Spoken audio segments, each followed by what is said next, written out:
Say triple threat, and anyone who is an aficionado of entertainment would think automatically, ooh, Judy Garland, Liza Minnelli, right up to Leslie Odom Jr., even Beyonce, those who can sing, act, and dance. And they usually do it with such proficiency that everyone wants them. The next name that you hear that's going to be a big triple threat will come from Barbados. I don't know who this person will be, but I probably can guess where they're come from.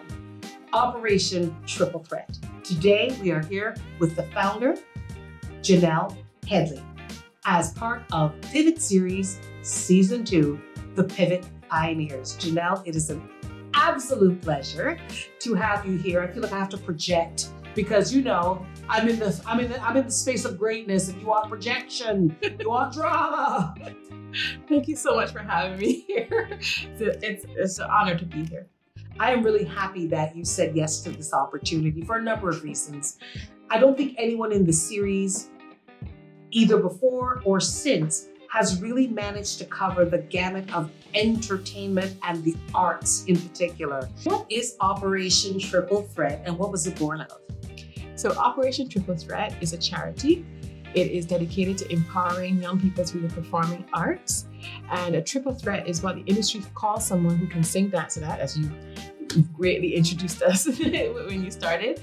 And this is a threat to anyone in industry because you can do the job that 3 people might normally do, right? But it's all packaged in one person.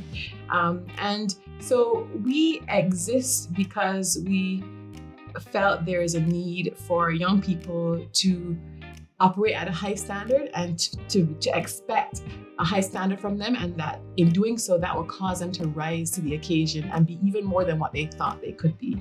And so we started out as a camp, but now we are an after-school program that runs with the academic school year.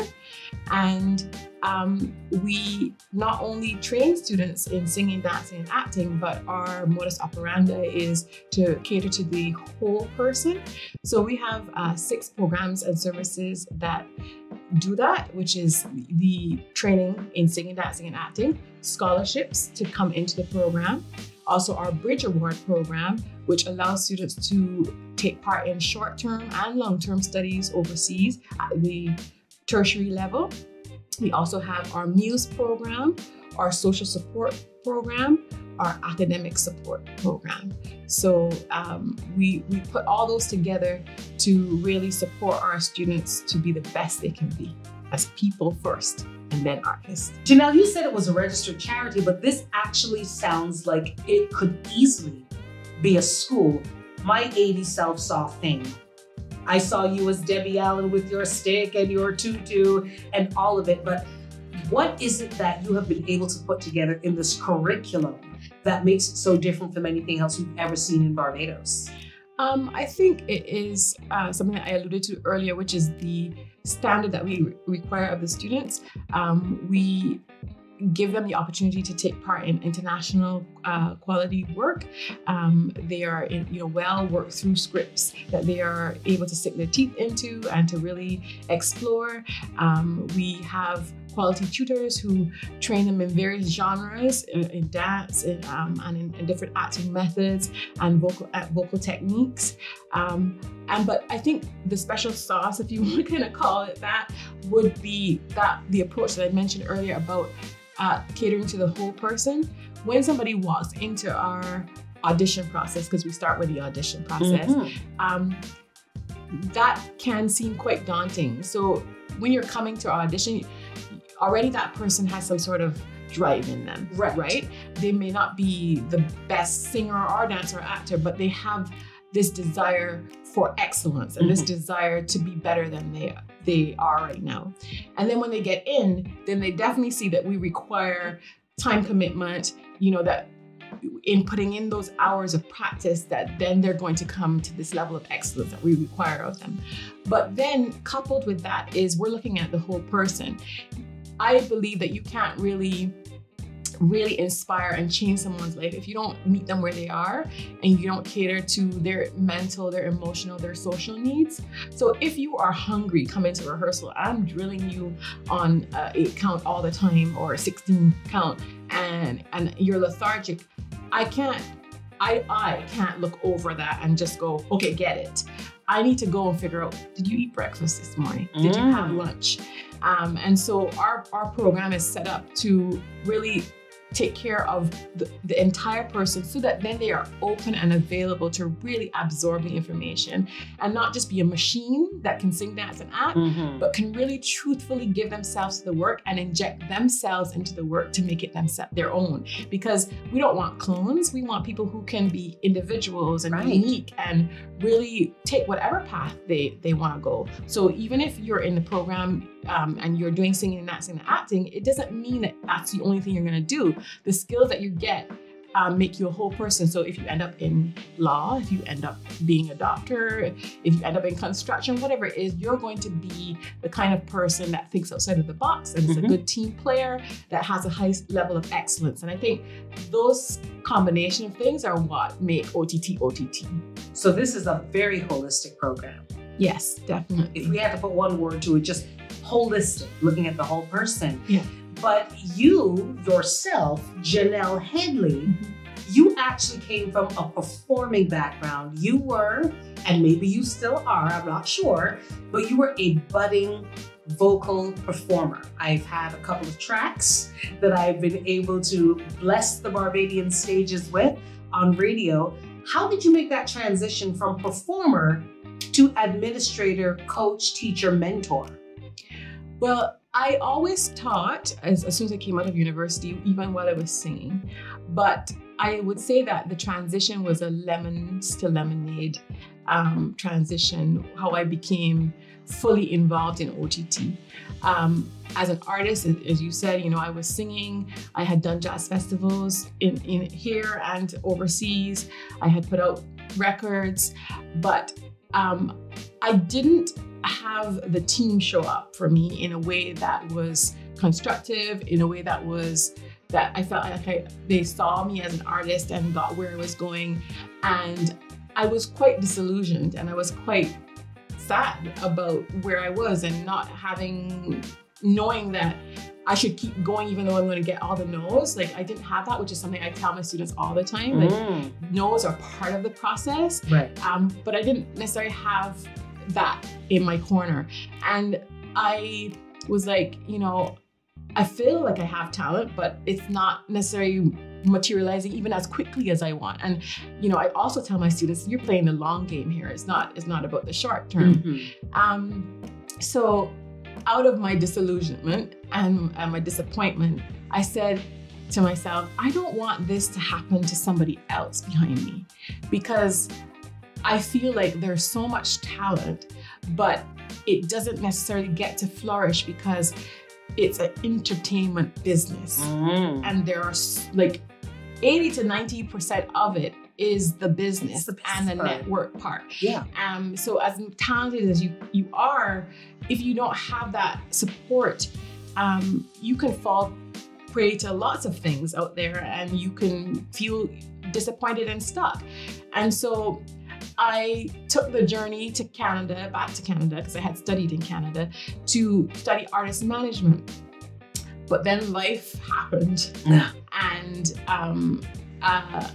actually, this actually links back to why OTT is the way it is. My mental health was suffering during that period of time. And it was a struggle for me to even want to be alive. And so I couldn't finish my studies. And so I had to go through a period of healing and restoration there. And finally I got myself back together and started back school again, had a 4.0, and then life happened again. I was married at the time, and the immigration didn't want to renew both of our immigration status, so I had to leave again after that. So then it was disappointment again. Like, I'm trying to do this good thing out of my lemons, but it wasn't working out. And then, I know this is a long-winded story, but I'm into it. It's a good story. I started baking.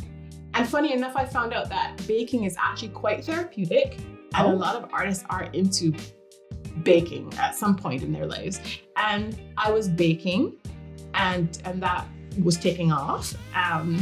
But then the artist side of me in terms of singing, dancing, and acting was still sort of like calling out to me, but I didn't have the strength or the bravery yet to sing. Right. And so a friend reached out about helping edit a musical. And in doing that, I said, but who's gonna be in this musical, like on the island? Like, I'm not sure there's enough people here with the experience and the training to put this on. Right. And I said, this is kind of a long-winded approach, but I think maybe we should test out some sort of training program, maybe a camp, and see if young people are interested in this. And let's see if it catches on and see if, you know, they like it. And then I know it's long, but you're investing in these young people and then they'll get the skills and then maybe we can then put on something of a good quality once you've invested in them. So we did that. And as I mentioned earlier, the students just loved it. And then I couldn't let it go because I saw that what we were doing was working for them, but it was also healing for me. It was me being able to be creative without being in the limelight with all of my nerves and everything about that. Right. And pouring into them helped them as much as it helped me. And so that's basically how OTT came to be, you know, out of my lemon situation, right. Choosing to pour myself into others and to make it different for others coming on after me. Wow.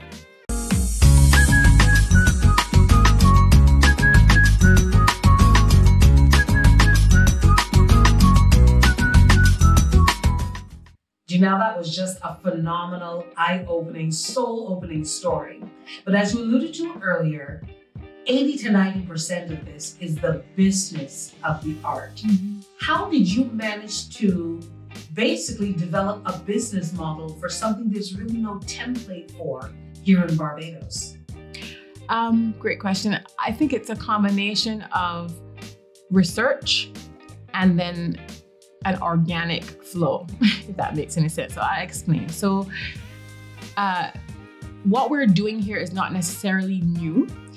There are many institutions in the world who have done this and done it right. So we did a lot of research on how to make, how to teach this, how to even schedule singing, dancing, and acting in a way that works for the student, and how to even put on then productions so that each thing sort of builds on each other and so on. And this is after the camp, you know, we realized, okay, this is not going away. So we also did upgrades. So we went to various workshops and training seminars. And I personally read a lot. Like I look up things all the time or check out YouTube or so on. So we did a lot of training that way to make sure that we were doing, that we had best practices in terms of training and development. In terms of maybe the intangibles a bit, it would be organic in that there was one year in particular where we decided we wouldn't do a licensed show because of financial reasons. Right. But again, this was a blessing in disguise. And so we created something based on the students' lives. And in order to do that, we had to have a lot of conversations with them. And these conversations quickly became really deep. Young people are, if you give them a chance, they're so ready and willing to share if you create a safe space. And so out of these conversations, we realized even clearer that we needed to make sure that mental health was taken care of and that the whole person was taken care of. And so that's where the social support arm of OTT really was birthed out of these conversations, out of creating work, hearing the need, the students, recognizing that the students needed more help than just these conversations, and also personally recognizing that this was way out of what I could manage personally, because I take it all on, and then seeking again for then professional assistance to then build out that arm of OTT. So, so it's a combination of looking at what's done before, and then the students' feedback. Like OTT, I always say to them, would not exist without the students. We always ask them for feedback on how things are going, what's working, what's not, so that we can make sure we remain relevant for them, and that we're not also just transplanting something from somewhere else, that it is actually going to work for them in the context of Barbados, where we are right now. Yeah. Now, through a good friend and colleague who you might know as part of the Pivot series, I had the opportunity to work alongside OTT on something that was developmental, something that you believed you needed, and was part of the continued growth of the program. And the first thing I noticed is that this group of young singers, actors, and dancers, little OTTers, they are unusually close and supportive. Like it's a part of a fraternity, unspoken. How do you get students who would have had no knowledge of each other probably before they met under the same roof? How do you get them to buy into the ethos of OTT? Great question. I've been thinking about this for a while, and I think a big part of it is just because we create a safe space. One of the things I say to the students a lot is feel forward. And in order for them to feel forward, to take that risk, they really need to feel seen and heard. And I think also, whether you're a kid or an adult, if you feel like you're a stakeholder in something, like this thing can't happen without you, your posture changes. You realize that this is important. And so if I'm late and I've got all my team members waiting on me, that's a big deal. So I'm not going to be late. Yes. You know? So I think that that part of it is really key to us being close. I've even been told we seem like a cult. That's a bit extreme. A bit extreme. I didn't mean that close, but I know, but I can understand it because there is that mutual respect. Yes. And it's not just I don't even see it as bottom up or top down. It is really a shared sort of knowing that we each matter. Yes. And when they know that they can give feedback and we're going to actually listen to it and troubleshoot and like try to make it work for everybody. And also when they, we really are intentional about what we say to them. So we talk about failing forward. We talk about successes when opportunity meets preparation. We're always speaking things into their lives because we think that's important. When you walk into our space, there is a board on the wall, and every month there is an intentional theme, an intentional message that the students get, and we just create this space for them to grow as a person. And then we spend a lot of hours together. That's true. And time will do that for you. Yeah, but to just succinctly answer your question, I think it's them feeling safe and feeling seen and heard. I think that is what makes them then respect each other so much and value what they have, and want to keep coming back. Because every time I looked at them, I thought, these kids want to be here and want to be a part of whatever's happening. They want it. And I think that's one of the most admirable things. But let's get to the meat of the matter here, the space, because you spoke of the space and you did it so eloquently that people think it's just space. No, it's a space. It is a fully functional studio that is soundproof. It's set up for the sound, it's set up for the lighting, it is set up for performance. It's a performing space, which means it had to be a huge investment. How important was this investment for the continuation of Operation Triple Threat? Super important. It was crucial. To understand how important it is, I have to go back a little bit in that when we started, we were a summer camp, we were renting by the hour. And we started at the Our Lady Queen of the Universe Catholic Church, their hall in Black Rock. Right. Then we moved to Rockley, and that was daunting, just thinking about having your own space. Can you sustain this and so on? But we were there and it was great to have that space. But every time we had to transfer to our production to, say, the Frank Collins Hall, it was always a little difficult in the first 2 years because you were in a space that was smaller than where you were going. Mm-hmm. And so it didn't make for efficient rehearsals. So then we started moving about 3 to 4 weeks before we would go into the hall to the Springer Memorial School in the heat and everything outside and taped it down like the hall to make sure that we could rehearse as almost exactly as it would be so that we could transfer to the hall. The reason for that is because there is a big dollar, behind our ticket behind getting the hall for that long period of time. And we're probably one of maybe 2 or 3 organizations that rent the Frank Coleman Hall every year pre-COVID for more than 2 weeks, right? So that was one of the major factors in that we needed to find a space where the rooms, not just one room, was big enough to mimic the space where we may ultimately have our big shows at. The other reason why this space was important was we wanted to make sure that we didn't compromise quality of learning and teaching by having classes that were too big. So we wanted to make sure that we could have multiple classes going on so that we could grow our cohort, but not compromise on quality of the training. And also, we wanted to make sure that we could divide the students in groupings that would allow them to grow and maximize their potential. So you may have a student that may be more advanced in acting, but because their dance may be weaker, before their acting class may be decided by their dancing class. And that was really bugging me because I think it was really holding back the growth. So now, because we have this space with 2 large rooms that are outfitted for dance as well as drama and voice, as well as other spaces like our vocal and music room, our library, our social support counseling room, our kitchen, our lobby, which all feed into the 6 programs and services that we offer.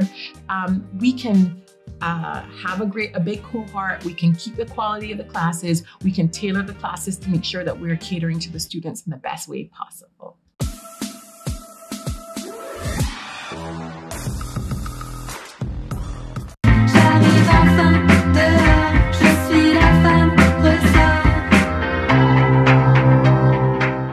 Janelle, that is not only a massive investment, but I can't help but think that at the ground level, we must be missing out on incredible opportunities because we don't have these infrastructures in place or in play at the national level. What opportunities are we missing out on? I think we're missing out on maximizing our full creative potential as a nation. I have spoken to several people who are not Bajan, but either live here or visit, and have mentioned that we seem to have an extraordinary percentage of people who are really talented musically or artistically for a nation so small. And yet we don't really have a national theater space, that's outfitted for the 21st century. And so I think we're missing out on our future, to put it bluntly. I talk to young people all the time and creatives, and the ones that are in our program are blessed to have the space that we have, but there are others that don't, and there should be more spaces like the one that we have so that students can really maximize their potential, and that's basic, like making sure that you are dancing on a floor that won't cause you injury. That's just basic. And shouldn't be seen as a nice to have. It's essential. Being able to have access to equipment so that if you are a singer, that you can still explore piano and guitar so that you can accompany yourself. Performing and having access to the correct mics, and being an actor and having basic props like props, doors, blocks, flats, different things like that you can then dream up things with, having some of these basic things will help our students or young people and even our older creatives who are still slugging it out and wanting to create things, to really just dream and not have to sort of make do with minimal or less than likely circumstances. Now, we as artists, we are resourceful. So you give us a little, we'll make it a lot. Right. But imagine how much further we could go if that major investment was made. And it doesn't mean that you're going to have thousands of Rihannas. There shouldn't be anyway. There's only one. We just need the one. We love the one. Yeah. But it does mean you create space for the next whoever to come. And you also indirectly affect every other industry there is. Because my mind just went crazy. I'm thinking, what about the MUAs, the makeup artists, costume designers, people who make wigs, people who build those elaborate sets, engineers who would help you with that flowing. I can think of no industry that could not be directly impacted by the arts that you couldn't possibly use. And that's just what you mentioned in the sort of microcosm of performing arts. Yeah. But if you have a student who is in a space like this, who's challenged to think creatively, who is challenged to critically think, who is engaged in literature and even science, because we did a show, we worked on a show, COVID shut it down, but we worked on a show called The Theory of Relativity. Which explores physics and science, and chemistry and all of that. You then also impact those who will go on to other pursuits because they're going to think outside of the box. When you give them a problem, even in a lab, they're not going to go, oh, woe is me, I can't fix it. They're going to go, all right, I've done 12-hour rehearsals 7 days a week. I can fix it. I can fix it. I just need a minute to sit down and think. Let's talk it through. We got this. Yeah. So I think it will impact the fabric of our nation if we create more spaces for our people to just think freely and out of the box and not just regurgitate information to pass an exam.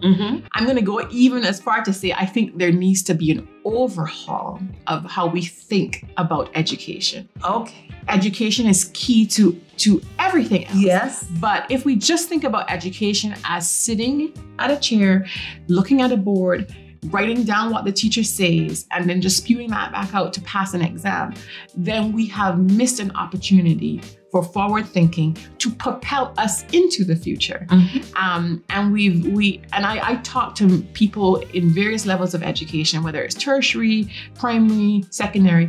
There is a cry out there saying there is a problem. Yeah.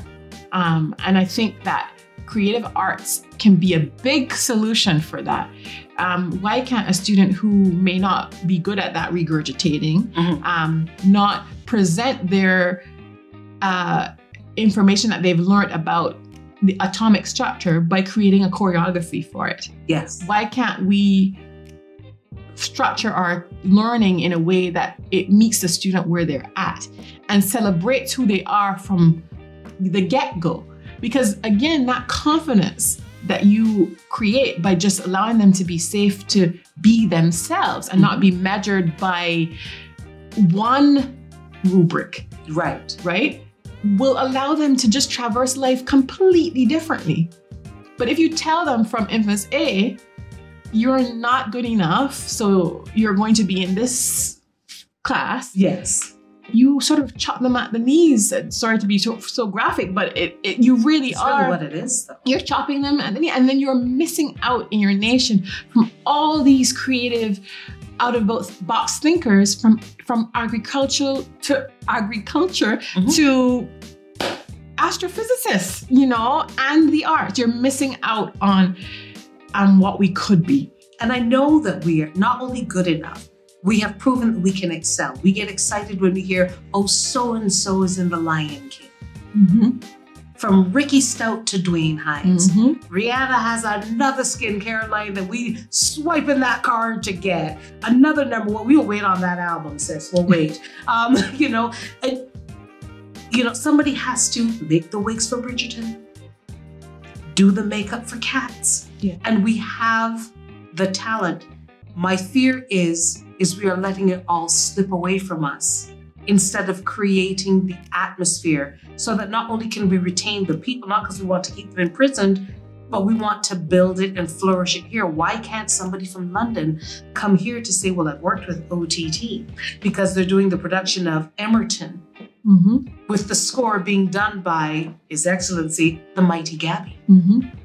I mean, that brings chills just thinking about it. And it shouldn't have to bring chills. It should bring money. It should bring commerce. It should bring opportunity. It should. It definitely should. But it's a long-term game. It's a long-term investment. Yes. That those with money need to see it's important to play or to engage in that long-term investment. You will not necessarily get the rewards right away. But what is the reward? You know, is it advertising space only? I mean, that's important. It's a reward. Yes, but there is also changing the social fabric of your nation. Okay. You know, investing in that. You know, it's also, if you really want to get narrow, it's changing a life. Yeah. And that's really where it's at for me. You know, I get goosebumps just saying that because literally you can change a life by making that investment. And for many people, it will cost them nothing really to give a couple $100,000, you know, into the arts. But it may mean the world to someone else. And I think it just needs to be done at this point. I mean, even if you want to go from a business point of view, from a tourism point of view, if we're going to rethink tourism, why not have original shows that are worked, that have been given the investment and time to be reworked and reworked again, just like Hamilton took 6 or 7 years to be done. And the artists, you know, have things in place to still eat and make and be well while creating. Why not invest in that so that then you can have work that not only is creatively beautiful and moving, but then is constantly then feeding into that entertainment business or industry, because you have royalties, right? Like it's not rocket science. There is literally dollars and cents you can track where the money can all go and how. Or else why would people get into it? Exactly. And you can see how it can benefit so many people, because this is a team sport, right? This is a team thing. Like everybody from food services all the way up, right? Can benefit. But in order to get there, the investment needs to be made. And I hope that we can make that shift. I know we're trying to do our little bit. And I'm hoping that in being as excellent as we can with as little as we have, that people can see that this is worth it. And that's why our bridge program is important too, because we were like, to show people that this is possible, we need to make it happen somehow.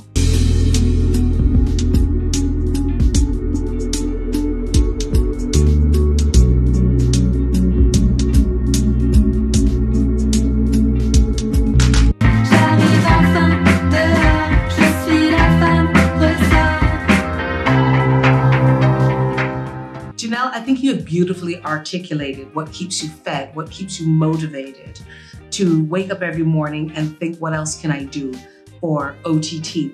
But what will success look like for you where OTT is concerned? I think that it is twofold. But ultimately, I think it's the lives changed.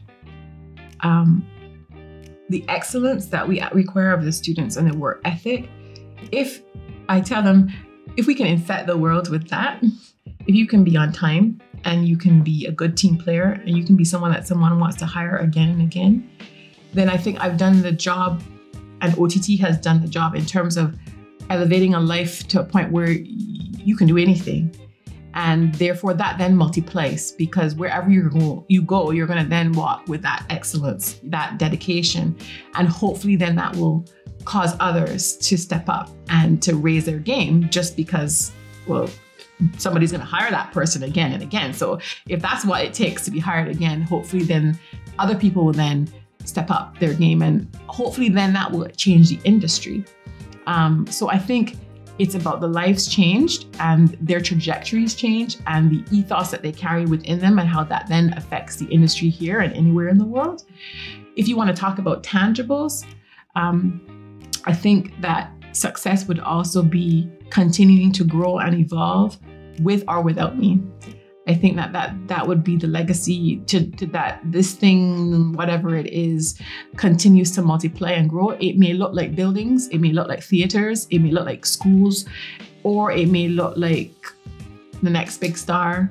It may look like policy change, but if there can be a multiplying effect of the passion that I have, that then being expressed uniquely in many more souls, I think that would be what the success would be for me. Yeah. And because you mentioned it, legacy, what legacy would you want OTT to leave on the fabric of Barbados? And let's just dream on the world. I think they're almost the same in terms of that there was this unique thing that happened on this tiny rock in the middle of the ocean that produced all these wonderful people who went on to do all kinds of things, but in their own right affected change wherever they went. I think if that would be the legacy that I think I would want it to be. At the end of the day, my name could be on a building, but OTT's name may resound and resonate for 50 years from now. I don't know. But we really truly live on. I think for me, it's the people that you change, the lives that you touch. And so if, the kids that are in our Sparks program now that are 4 years old, 40 years from now, and talk about how learning about using their voice fully and injecting truth into whatever they do and living their authentic selves, if they can remember that and pass that down, I think that would be the legacy for me more than anything else. Janelle, I cannot tell you the fire you have lit in me, in this series, in this team, and in Barbados, especially through your students and just your belief in them and their belief in you. Operation Triple Threat is just a story that deserves to be told and heard many, many times with its many, many variations at its many, many different stages, because I feel like it will be around for a long time, like an institution. It deserves that. And I want to thank you so much for taking the time today to share your story and your passion with us. Thank you so much for creating a safe space for me to tell this story.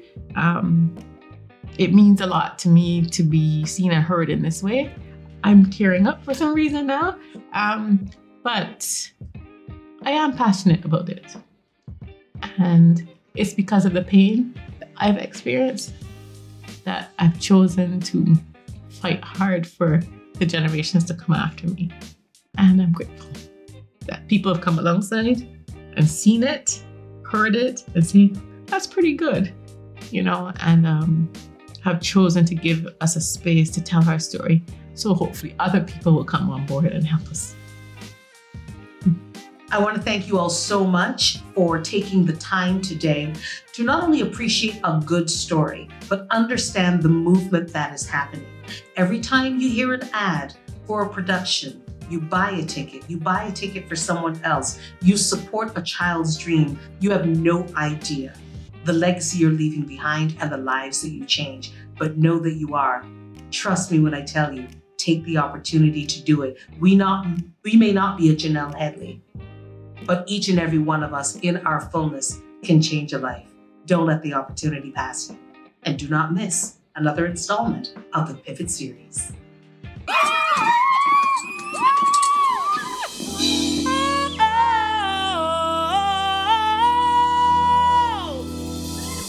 Never again will she get